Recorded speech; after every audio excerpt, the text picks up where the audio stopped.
भटक्या कुत्र्यांचा वावर मोठ्या पद्धतीनं असल्यामुळे नागरिकांना एक भीतीचं वातावरण तयार झालेलं आहे। त्या अनुषंगानं आज महानगरपालिकेच्या वतीनं डॉग व्हॅनची व्यवस्था करून मी स्वतः त्या गाडीसोबत प्रत्येक आपल्या वार्डामध्ये भटक्या कुत्र्यांचा बंदोबस्त करण्यासाठी त्या कर्मचाऱ्यांच्या सोबत फिरलो आणि 32 कुत्र्यांचा आज बंदोबस्त केलेला आहे।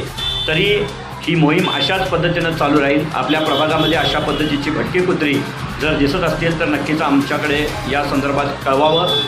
आपला प्रभाग हा सुरक्षित प्रभाग, आपला प्रभाग हा भयमुक्त प्रभाग, अशा पद्धतीचं वातावरण आपल्या प्रभागामध्ये ठेवण्याचे मानस आहे आणि त्या अनुषंगानं आपण सुद्धा या ठिकाणी सहकार्य करावं ही विनंती करतो। आमचं जय हिंद जय महाराष्ट्र।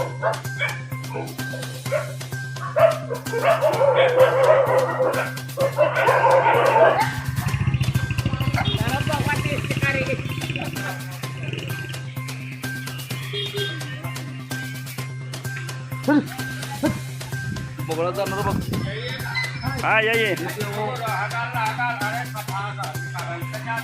आज आयजम परिसर, गोकुळ चौक, नारळ चौक या ठिकाणी कुत्रे पकडण्यासाठी म्हणून मोहीम चालू केलेली आहे। जे कुत्रे या ठिकाणी भटके कुत्रे आहेत ते नागरिकांना चावा घेत आहेत।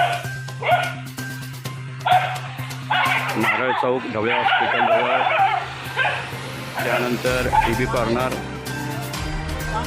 नारामगोंडा शाळा परिसर, बोंडगे गल्ली, ज्ञानेश्वर गल्ली या ठिकाणी